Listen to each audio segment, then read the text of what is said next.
He's the Secretary General of the Palestinian National Initiative. Mr. Barghouti, it's always good to speak to you here on the News Hour.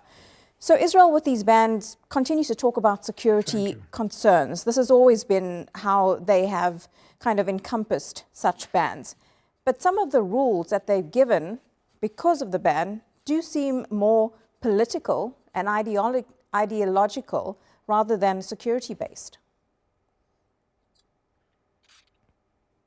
Well, it doesn't take much to understand that Israel is lying again.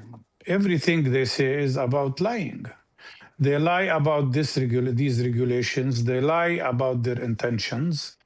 And clearly the intention here is to block the work not only of 37 major humanitarian organizations, but of probably much bigger number.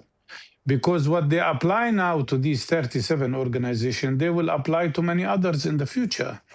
What they are trying to do is to suffocate the Palestinian population, whether in Gaza or in the West Bank, by preventing any serious and effective humanitarian supplies to them that could help them steadfast the Israeli measures that is trying to ethnically cleanse both West Bank and Gaza. Actually, they are now attacking international NGOs, but before that, as you mentioned, they attacked UNRWA. Before that, they confiscated more than 60% of our tax revenue. And before that, they started a huge campaign against Palestinian civil society organizations, banning many of them. The main goal is to suffocate the Palestinian people. This is the real goal of this Israeli campaign. Mr. Barghouti, Israel says the NGOs that have been banned only constitute for about 1% of the humanitarian work going on in the occupied territories. Does that then mean that the other aid groups working there have complied with what Israel wants? And if so, what does that mean for the safety, especially of Palestinian employees of those organizations? Because, of course, throughout the war of more than 2 years now, so many aid workers have been killed by Israeli attacks. This issue of 1% is another lie.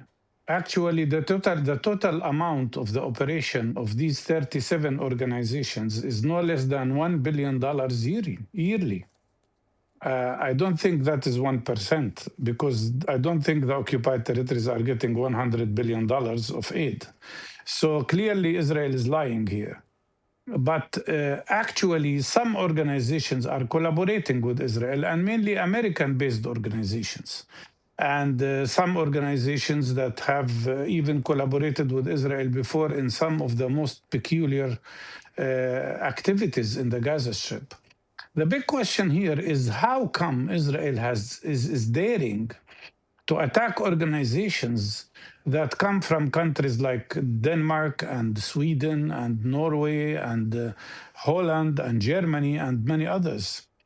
It's mainly because Israel realizes that these countries have not imposed any sanctions on Israel, regardless of their conviction that Israel is violating international law. The fact that Israel is allowed to be impunitive to international law and that it is not subjected to the same kind of sanctions that Russia, for instance, is subjected to, is the main reason why Israel dares to go further and further and further in conducting what can only be described as fascist measures against international law and against humanitarian aid to Palestinian people. And that impunity extends into this decades-long fact that Gaza in itself has been always reliant on aid coming through. But because a region is so reliant on aid, does that also then mean that their own economy cannot grow because of the restrictions about the fact that they are occupied, which is internationally recognized, and their borders are still controlled by Israel? Absolutely. How can Gaza have any economic activity? In reality, today, 100% of the population of Gaza are under the line of poverty. 100%. 80% of the people are unemployed. People are stuck in a prison-like situation, but have no access to clean water, have no access to electricity, have no roads left, 92% of their homes destroyed.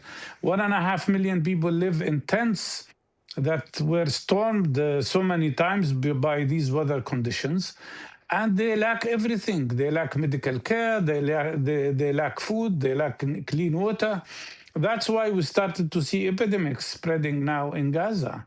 And in the West Bank, the situation is maybe not as harsh, but on the other hand, people in the West Bank are subjected to 1,000 military checkpoints that prevent any normal economic activities, and plus, in addition to so many other oppressive measures. In reality, we do not need aid had we have freedom. We would not need aid if we don't have occupation. The main problem that makes us in need for humanitarian support and aid is the Israeli military occupation. And without ending it, there will be no solution to the situation here. We would not need aid if we had freedom. Mustafa Barghouti, those are the words we'll leave this interview on. Thank you very much, as always, for your time.